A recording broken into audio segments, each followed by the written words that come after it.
Bo Kaishin became serious and asked the father to mind his words. The father extended his hand to one side, and with a smile explained that although Zhang would not marry his daughter, it would be good to establish a relationship as in-laws. Jai Xuanyu's gaze fixed on her father, and she couldn't help but drop her jaw and turn red like a tomato. She didn't know what her father was trying to achieve with this. She got angry, moved away from her father, and with an enraged expression asked if he was trying to force her into marriage, explaining that she did not agree. If the father wanted someone to get married, then he could marry Zhang. The father remained calm, and with a tranquil smile explained that feelings could be cultivated. Young people were not very into the idea of getting married first and falling in love later. Jai Xuanyu did not change her mind. She turned her back on the father and began heading toward the door. She was so furious that she no longer wanted to continue talking to him. The father's eyes filled with confusion and concern. He reached out his hand toward his daughter and tried to stop her. He turned around towards Zhang and the others, and his gaze filled with joy. With a confident smile, he asked our boy to stay at his house for a couple of days to see if he could make his daughter fall in love with him, and if things didn't work out, then he could leave. This proposal was somewhat tempting, but Zhang knew that this old man was plotting something. With a forced smile, he accepted since, after all, there was no way Jai Xuanyu would fall in love with him, so staying here for a few days wouldn't do any harm. Besides, this way he could earn the king's trust and obtain the divine and demonic blood. Once night fell, Go Keishan and Duan left the Ji family mansion. Not long after that, the father kept his promise and handed our boy a box full of red bottles containing divine and demonic blood. This blood had immense power. By consuming it, it could grant an ordinary person a cultivation level equivalent to that of a king in an instant. But like everything, it had a price, and in this case, it was the explosion of the body and the total annihilation of the soul. When the father handed over the blood to our boy, he explained that it contained a terrifying will and asked him to be very careful. In response, he thanked him with a smile. Zhang began observing the bottles of blood and couldn't help but smile, giving Zhao Jia the order to manifest. Not long after, Zhao Jia, who was somewhat sad, appeared and lowered his head before Zhang as a form of greeting, and his body began to emit a powerful red energy. Seeing this, Zhang was somewhat confused and asked the boy why he was so downcast. With a depressed expression, he explained that little Nine didn't like him, and she wanted to kick him out of the insect nest. Zhang extended his hand toward him, and with a forced smile tried to console him by asking if she had hit him. Zhao Jia turned his head to the other side and replied no, he did not want to fight against an insect woman, since she was no match for him, and for this reason, he had left the nest as quickly as possible.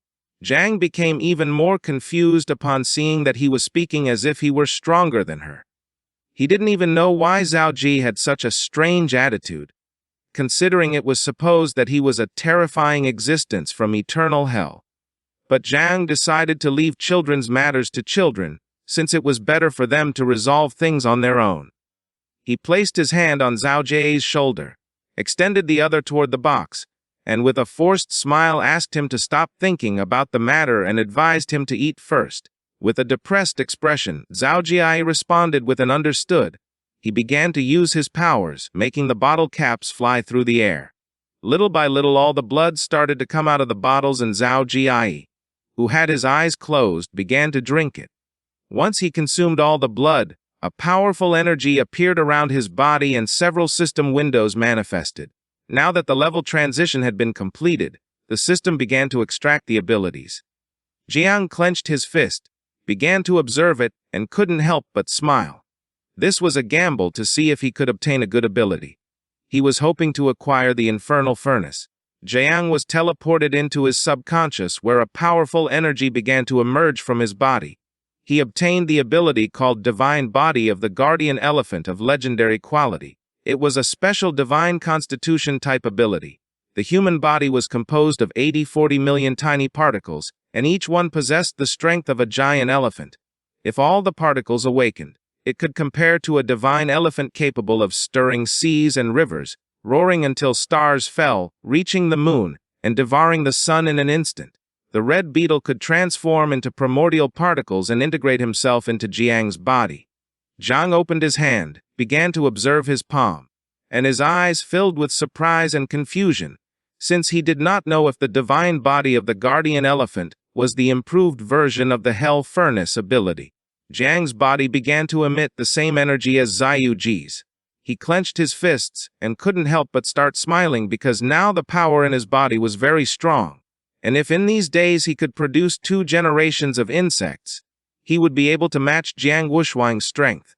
But what was most impressive was that Ziyuji could also merge with him, not only increasing his strength but also meaning that he would no longer have to fight with Little Nine in the insect nest. Something that was simply perfect for the situation. Ziyuji heard everything, manifested himself, and told his father that he was hungry and wanted to eat some divine or demonic meat.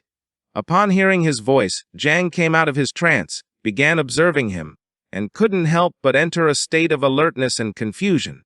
He didn't know why Ziyuji had suddenly started speaking like this, to which Ziyuji responded that he had learned it from Little Nine because he wanted her to accept him as a brother. At the same time, in some remote place in the mountains was the temple of the cult of the ancient sacred god of Jiangnan. Inside, there were several hooded men, standing in line in front of another man who was seated on a throne. The leader asked his subordinates if they had any new information. One of the men responded that Zhang Chen from the Jiangnan War District had learned to use the celestial sword, and had also developed 4 moves, the last one called Great Tao, which could be of divine level. Another man reported that some matters between Jiang and the great state-protecting general, Zhao Yuanchen, had been covered up, and not even their people had been able to find the slightest bit of information through soul searching. Moreover, they themselves had died due to the counterattack. The leader stood up, and with a serious expression came to the conclusion that the great dreamer was the one who had acted. Realizing that this type of secret did not need to be investigated, he gave his men the order to adjust the hunting list of Daji's geniuses, keeping the top 3 unchanged and placing Jiang Chen in 4th place.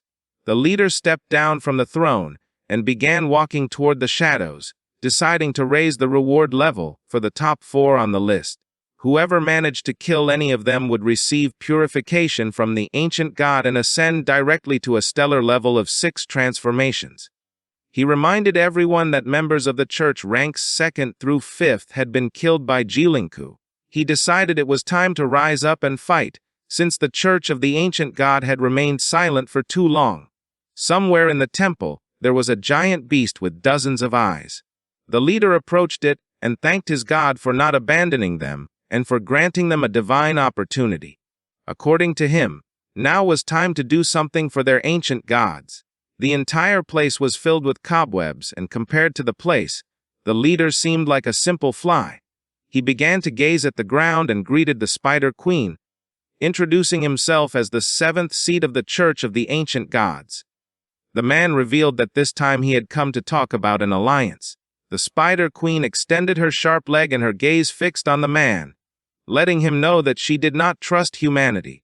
The man placed his hand over his chest, bowed his head, and explained that they were different from ordinary humans, since although they possessed impure human bodies, their souls had already been delivered into the embrace of the ancient gods. They proclaimed themselves as apostles of the ancient gods.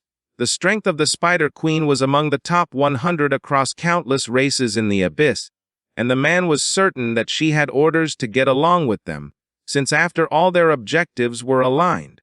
She got tired of the man and asked him to get to the point, since she didn't want to listen to nonsense. The man began to show an evil smile and his eyes filled with excitement, revealing that the south of the river was empty. He wanted to invite the Spider Queen there when the prodigies competition began, in order to unleash a horde of beasts and completely devastate Jiangnan City and Kujiang. The Spider Queen fully emerged. The man extended his hands and mentioned that with this sacrifice, they would summon the arrival of the ancient god, and at that moment, the Spider Queen could make any request she desired. The next day at the Jiai mansion, Jiai Xuanyu went to Jiang's room and began knocking on the door, asking him to get up. She thought that our boy was still sleeping, but to her surprise, Jiang opened the door and started showing a kind smile. Seeing this, she couldn't help but feel somewhat confused. She began blushing like a tomato and with an angry gaze asked him where he planned to go. Jiang remained calm and with a serene expression asked if she didn't want to go out on a date with him, questioning whether perhaps she wanted to enter his room. Upon hearing this, she got even angrier. She got nervous, turned her back on our boy, and asked him to come with her since her father had something to tell him. Jiang couldn't help but feel somewhat surprised. At the same time, in the training field, the father was lying on a beach lounger, and next to him were several men. Several minutes later, his daughter and Jiang arrived, and upon seeing this, the father became excited. The father was known as the king of lounging, and Jiang thought that the father truly lived up to his name, since he was lying down so early in the morning. The father extended his hand towards some men and explained that they were the prodigies of the city, revealing that in a couple of days they would become his enemies. Upon seeing Jiang, the men couldn't help but feel angry and envious. Jiang began observing the men, and upon noticing their expressions, he couldn't help but feel somewhat confused. The father introduced the first one as Hua Yunfei, someone who possessed the only hidden profession of heroic spirit summoner, and just as he was about to reveal his ability, the daughter approached him and asked him not to reveal everything to their enemies, since that was considered betrayal. Hua Yunfei was somewhat confused, and upon seeing that the daughter had intervened, he felt relieved. The father apologized with the excuse that he had just woken up. Jiang began to observe them and noticed that the father did not treat him as a stranger. He still had the eye of the void, so there was no need for introductions. The father revealed that there were 8 days left until the great summer ranking competition, and in order for them to reach a higher level, he decided to open a sacred relic of GLI so they could enter and undergo trials. Upon hearing this, everyone's attention turned to him, and they were all left speechless. The daughter's eyes filled with surprise as she realized that he was going to invest a lot in them. Hua Yunfei's gaze filled with emotion, and he couldn't help but smile since the divine treasure of GLI was the supreme secret of Daxia. Jiang was somewhat confused upon seeing that the father had summoned him just to tell him this, questioning whether it wasn't planned to use this as bait to make him sell his body. What they were going to explore on this journey was the third divine vault of the Jai, an ancient divine corpse 10,000 zhang long. 80% of its interior had already been explored, but even so, it remained extremely dangerous. Under no circumstances should they enter the head of the divine corpse, as it would mean certain death. Xiao Jai manifested upon hearing this and told his father that he was hungry. Jiang couldn't help but feel somewhat disappointed, and explained to him that repeating the same thing wasn't suitable for his poker face, asking him not to use them anymore, promising that he could take him or not to eat depending on what conditions the king set. The father stood up and asked everyone to follow him, but once he looked back, he saw Jiang standing still. He asked what he was doing and if he didn't want to go. Quickly, Jiang replied that yes, he did want to go. Now that the king hadn't set any conditions, Xiao Jiao was going to have food, something that made the little red beetle happy. With a worried expression, Wei Yanfei asked the king why Jiang Chen, an outsider, could also enter the divine treasure. The father, in a calm voice, mentioned that although Jiang was now a stranger, in the future he would be someone very close. He turned around, gave him a thumbs up, winked at our boy, and asked him to protect his daughter in the divine treasure, since they both needed to support each other to be a good couple. She began to blush again and said that she did not need him to protect her. Our boy remained silent, while on the other side, Wei Yanfei got angry and started feeling envious of our boy. At the same time, somewhere in the forest where the trees had no leaves, there was a giant coffin, and in front of it stood a man holding a golden staff, who realized that this place was dangerous and asked everyone to move away quickly. This is the end of the video.